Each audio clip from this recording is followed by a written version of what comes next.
Assalamualaikum dan salam sejahtera. Parti PAS atau Parti Islam se-Malaysia berasal dari UMNO. PAS ialah serpihan dari UMNO.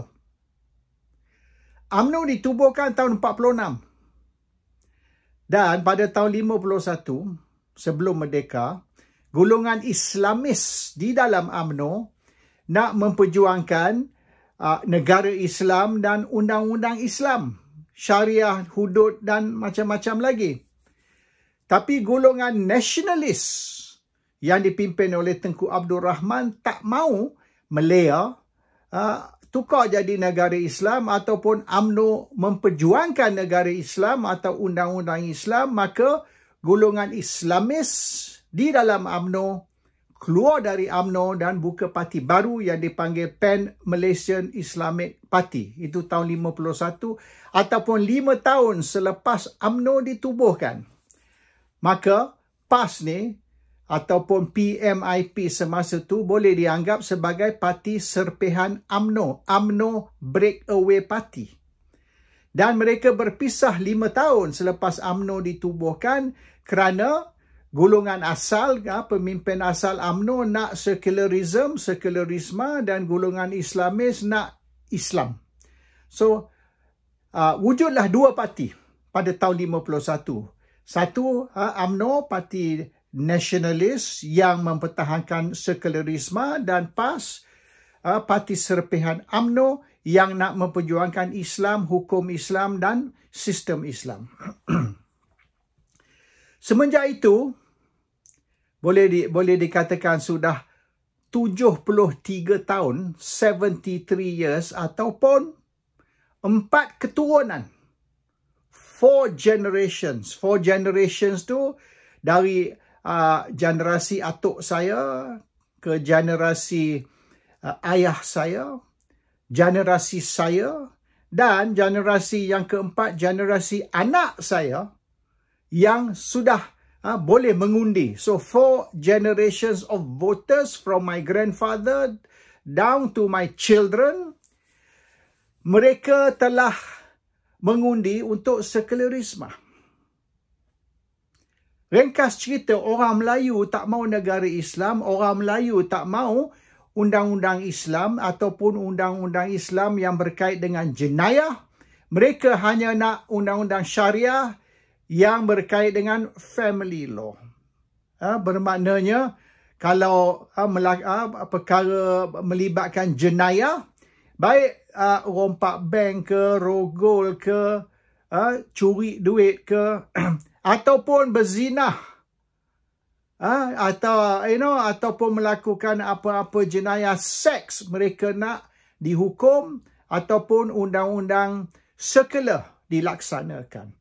Cuma bila kita cerita tentang perkahwinan, cerai, harta pusaka, barulah kita guna undang-undang Islam. Personal atau family issues, criminal issues, dia orang tak mau Islam. Dia nak undang-undang sekarang, undang-undang sekular ataupun undang-undang civil. Ini keputusan orang Melayu. Now, kita kata orang Melayu nak Islam. Orang Melayu memperjuangkan Islam. Orang Melayu mempertahankan Islam. Orang Melayu nak sistem Islam, undang-undang Islam, hukum Islam. Bukan saja ini termasuk hudud. Itu tidak benar. Orang Melayu tak mau Islam. Sebahagian kecil, yes. Keseluruhan orang Melayu tak mau sistem Islam, undang-undang Islam ataupun tukar dari negara sekular kepada negara teologi yang berpandu kepada Islam. And as they say, figures never lie. The figures speak for themselves. Mari kita kaji. 73 tahun PAS wujud dan 15 pilihan raya parlimen yang PAS menyertai, termasuk pilihan raya yang pertama 2 tahun sebelum merdeka, iaitu bukan pilihan raya parlimen tapi municipal elections. Municipal election tahun 55, 52 kerusi ditanding, PAS menang hanya 1. 51 dimenang oleh parti perikatan iaitu UMNO, MCA dan MIC. PAS won only 1 out of 52. Di peringkat awal, iaitu 4 tahun selepas PAS ditubuhkan. 4 years after PAS was formed, PAS menang hanya 1 kerusi di dalam pilihan raya 2 tahun sebelum merdeka. Mari kita kaji 15 pilihan raya selama 65 tahun. We are talking 65 tahun. 65 tahun, 15 pilihan raya, 4 generasi, 4 keturunan orang Melayu. Start dari generasi atuk saya, ayah saya dan sekarang anak saya, generasi yang keempat yang sudah boleh mengundi. Tahun 59, pilihan raya parlimen yang pertama, 2 tahun selepas merdeka. PAS hanya menang 21% dari undi Melayu, 21%. Itu pilihan raya pertama. Tahun 64, pilihan raya yang kedua, PAS menang 15% dari undi. Turun. Undi UMNO naik. Undi UMNO naik dari 36 hingga hampir 40%. Tapi PAS turun dari 21 ke 15. Tahun 69. 69 is the infamous general election yang diikuti 2 hari kemudian diikuti oleh peristiwa darah. The bloody 13 Mei. PAS menang balik 21%. So PAS menang yang pertama 21%, pilihan raya yang kedua turun 15%, pilihan raya yang ketiga tahun 69 naik balik 21%. Lepas tu Barisan Nasional ditubuhkan, PAS join Barisan Nasional untuk pilihan raya yang keempat pada tahun 74. So PAS menang through Barisan Nasional. Dia orang menang satu majoriti lah yang boleh dikatakan cukup untuk bentuk kerajaan dengan 2/3. Selepas tu PAS keluar dari Barisan Nasional, pilihan raya yang kelima tahun 78, PAS bertanding sekali lagi sebagai pembangkang. PAS menang 16% dari undi. Tahun 82, PAS menang 15%. Tahun 86, PAS menang 15% sekali lagi. Tahun 90 dan 95, PAS bergabung dengan Semangat 46. So PAS apabila bergabung dengan Semangat 46, undi PAS jatuh ke 7% pada tahun 90, pada tahun 95 lagi sekali 7%. So 2 pilihan raya, 90, 95, PAS turun 7% sebab PAS kena sedekah separuh dari kursi ke Semangat 46. Apabila Semangat 46 tutup, tahun 99, itu zaman reformasi lah. PAS sekali lagi menang 15%. So, PAS menang 15%, 82, 86, 15%, 2 kali pilihan raya.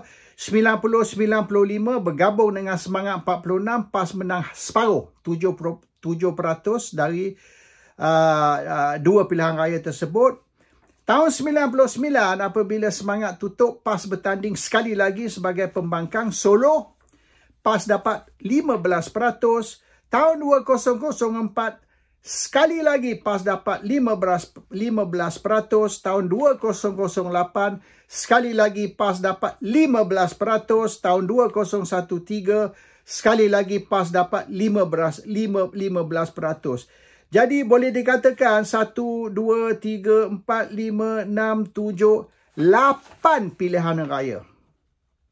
PAS dapat 15%. Cuma 90, 95 PAS kongsi 15% dengan Semangat 46. Jadi PAS dapat 7%, 2 kali pilihan raya. Dan bila Semangat 46 tutup, PAS dapat 15%. So kalau kita nak ambil dari 78 1, 2, 3, 4, 5, 6, 7, 8, 9 pilihan raya. PAS dapat 15%. 9 pilihan raya. Every pilihan raya dapat 9 kecuali apabila PAS kongsi dengan Semangat 46 untuk 2 pilihan raya. If not, 9 pilihan raya, 15% dari undi. All the way through. Tahun 2018, sebab PAS bersama semasa tu, bersama dengan PKR dan DAP, PAS dapat 17%. Itu ekstra 2 lah. Yang pilihan raya terkini 2015, PAS sekali lagi dapat 15%. So boleh kita katakanlah, dari mula PAS ditubuhkan, 71 tahun dulu, ya, boleh dikatakan PAS ni konsisten untuk 65 tahun. 65 tahun ataupun 15 pilihan raya, PAS menang average 15% dari undi. 15%. Cuma 59 naik 21, 69 zaman 13 Mei, sekali lagi naik 21. Selain daripada 59 dan 69, average 15%. That is PAS punya best performance untuk 15 pilihan raya selama 65 tahun. PAS cannot go beyond 15% dari undi Melayu. Okay, 15% dari undi, dari pengundi Melayu. So sekira PAS hanya boleh menang 15% undi Melayu, konsisten 65 tahun untuk 15 pilihan raya, PAS boleh menang hanya 15% dari undi. Bagaimana PAS nak memerintah di pusat dan tukar Malaysia jadi negara Islam dengan melaksanakan undang-undang Islam, baik undang-undang hudud ke undang-undang apa sekalipun, with 15% consistent 70 tahun lebih. Okey, 65 tahun dari 71 tahun tu 65 tahun menyertai pilihan raya, 15 pilihan raya, PAS can only win 15% of the Malay votes. Jadi the best PAS can do is to become state governments in the Malay majority states ataupun yang kita panggil Malay Heartland. Terengganu, Kelantan, Kedah, Perlis. In the Malay Heartland or Malay majority states, PAS boleh bentuk kerajaan. PAS boleh menang 100% in fact, undi. Tapi di luar the Malay majority states ataupun the Malay Heartland tadi, PAS tak boleh menang lebih dari average keseluruhan Malaysia, termasuk Pantai Barat, termasuk negeri majoriti Cina, termasuk Sabah Sarawak, which is bukan negeri Melayu atau negeri majoriti Islam. Total, PAS boleh menang 15%. That's it.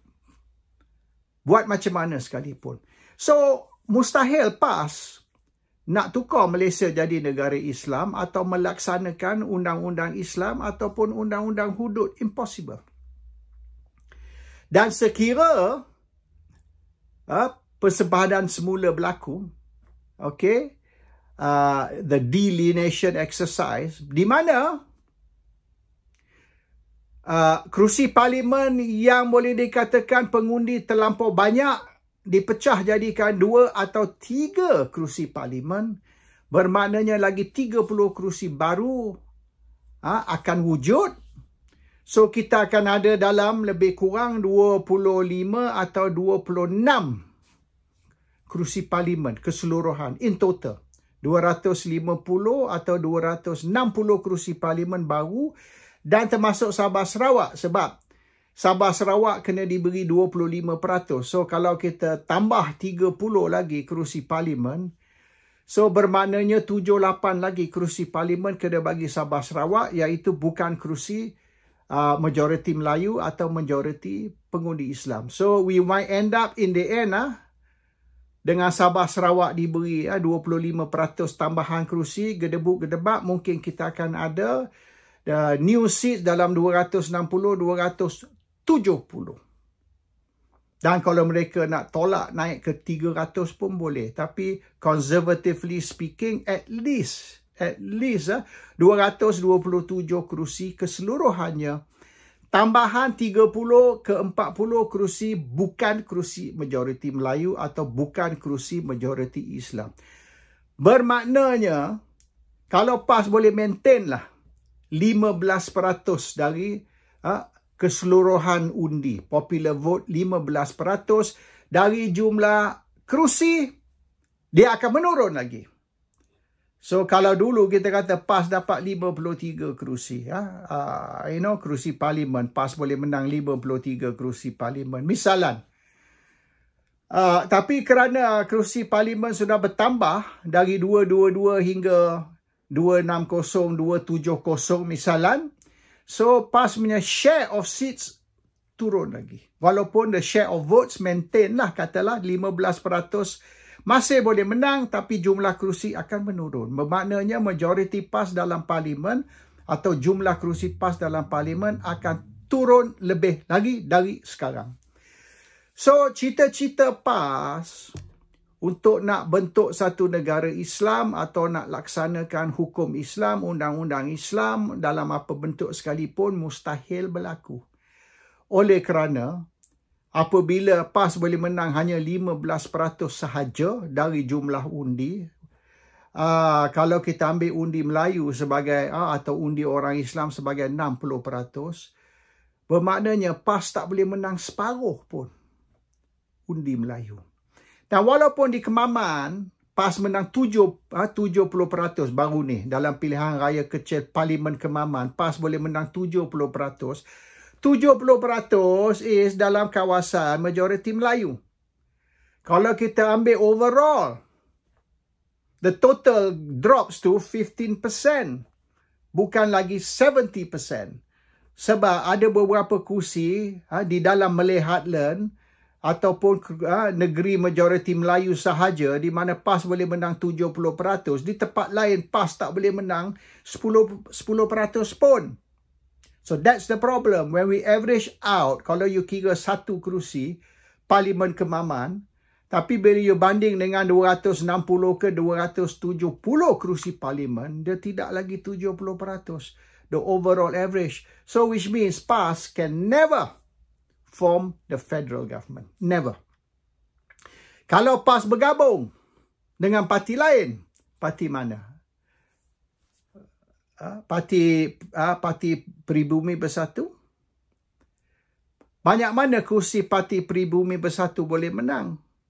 Kalau gabung sekalipun, macam kes dulu Semangat 46. Bila PAS bergabung dengan Semangat 46, undi PAS 15% jatuh ke 7%. Dua kali pilihan raya. 90, 95. Dua kali pilihan raya, jumlah kerusi PAS dari 15% jatuh ke 7%. Apabila Semangat 46 tutup, naik balik 15%. So, bermaknanya PAS dan Semangat 46 combine 15%. Dua parti. Satu parti 15%, dua parti pun 15%. So, kalau PAS nak bergabung ataupun nak buat electoral pact dengan katalah Parti Pribumi Bersatu, PAS kena sedekah kerusi, PAS kena sedekah undi Melayu kepada Parti Pribumi. So, undi yang sepatut pergi ke PAS, pergi ke Parti Pribumi. So, tidak ada tambahan. Cuma maknanya bila dua parti combine, nampak banyak. Tapi orang yang sokong, katalah Parti Pribumi Bersatu, juga sokong PAS. So, you are both fishing in the same pond, basically. Two people fishing in the same pond. So, kalau tinggal seorang pun sama. Kalau dua orang, kita kena bagi dua.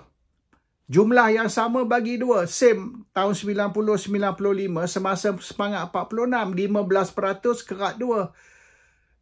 Lepas dah semangat tak ada, naik balik 15%. So you're not increasing your votes. You are sharing your votes. You tak tambah undi. You kongsi undi bagi dua. Total, sum total, whether satu parti atau dua parti, total is the same. Tak ada tambahan lah dari segi itu.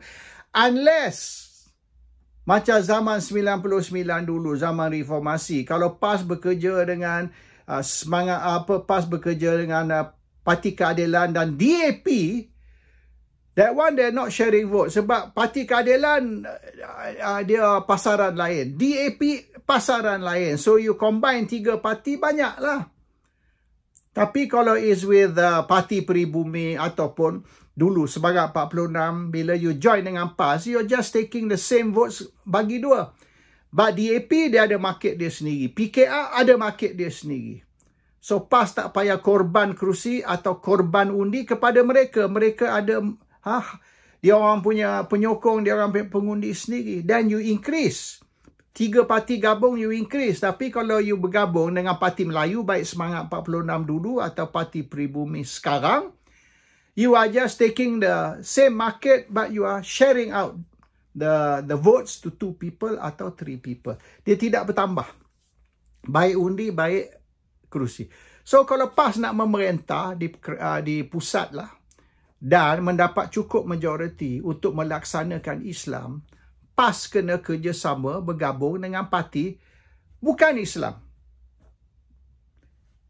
MCA, MIC. Tapi MCA, MIC tidak ada pasaran. They got no more market.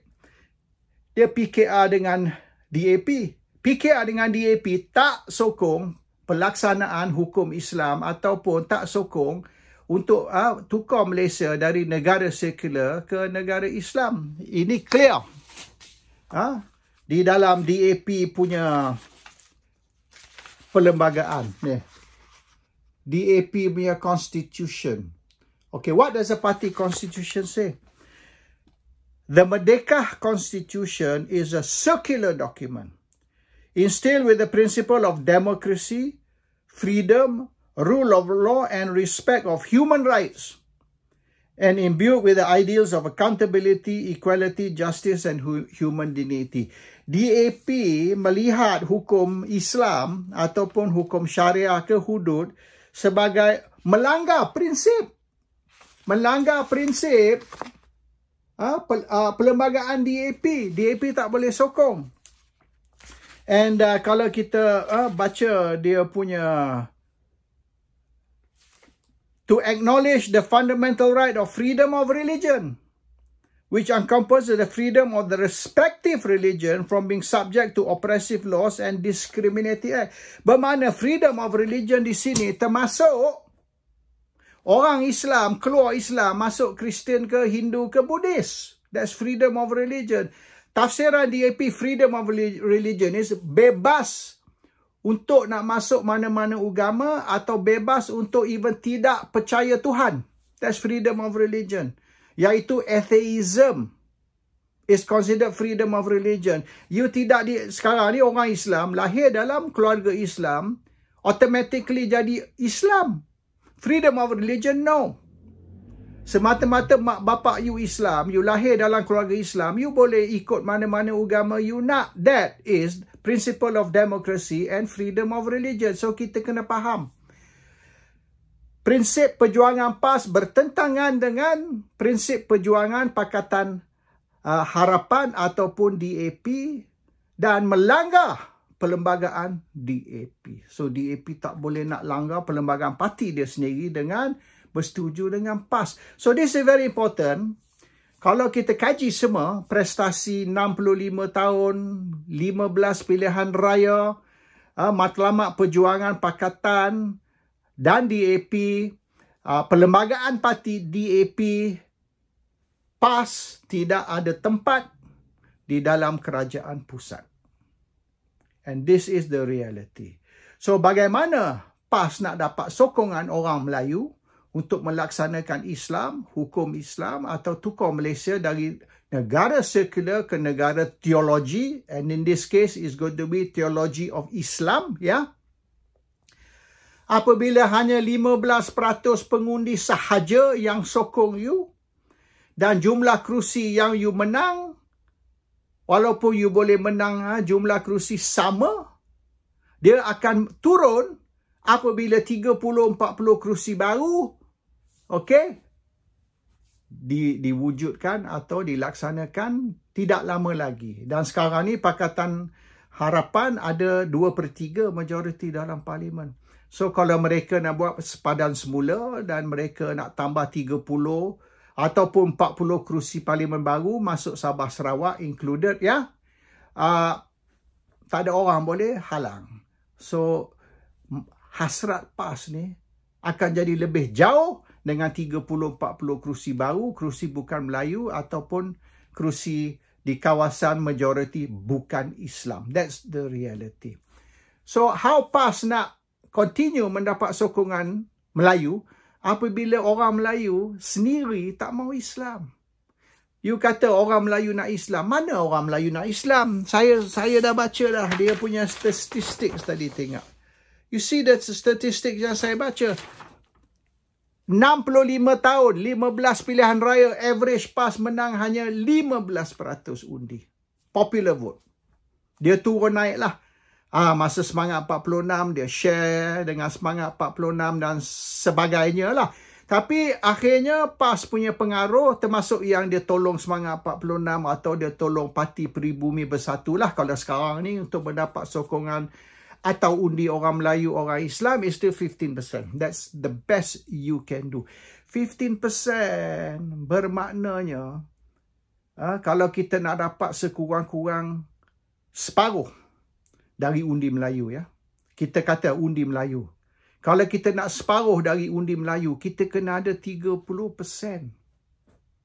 30%. So bermaknanya at 15%, you don't even get separuh. You tak dapat 50% pun orang Melayu. Now, kita dok cerita mandat rakyat. Very important.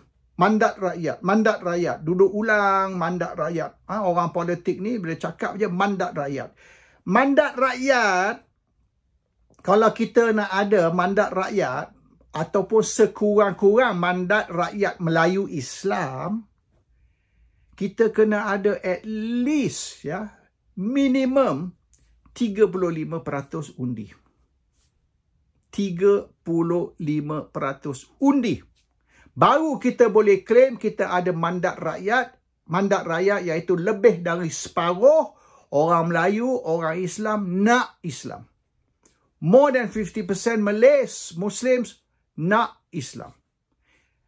Untuk memberi gambaran mandat rakyat, kita kan ada 35% undi. PAS hanya 15%. Short 20%. PAS tak perlu menang 100%. Iaitu 60% lah undi Melayu lah. Ya, keseluruhan undi lah. 100% undi Melayu, 60% total votes, the popular vote. Kalau PAS boleh dapat 50 lebih, 50 over cukup.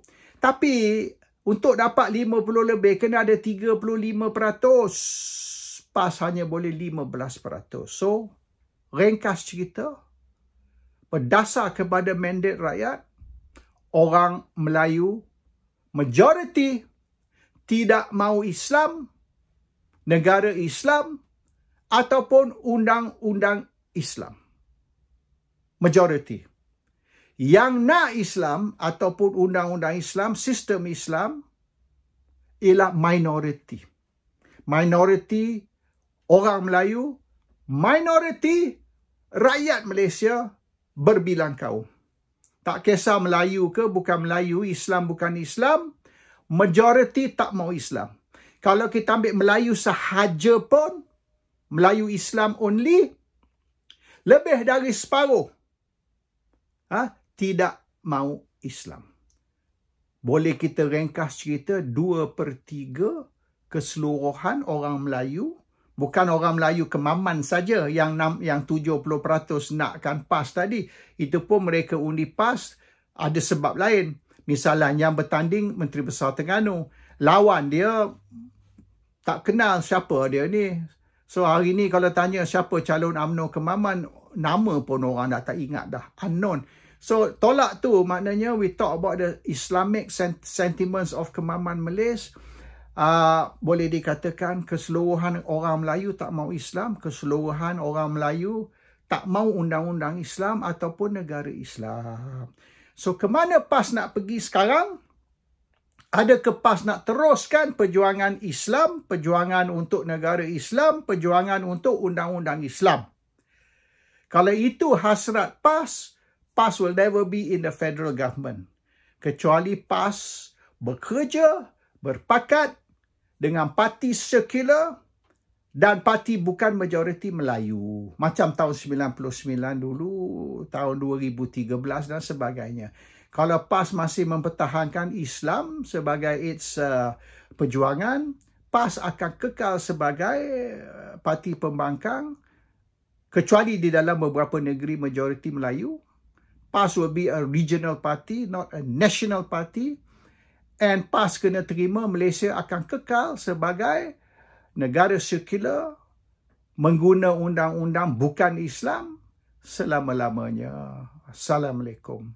Salam sejahtera.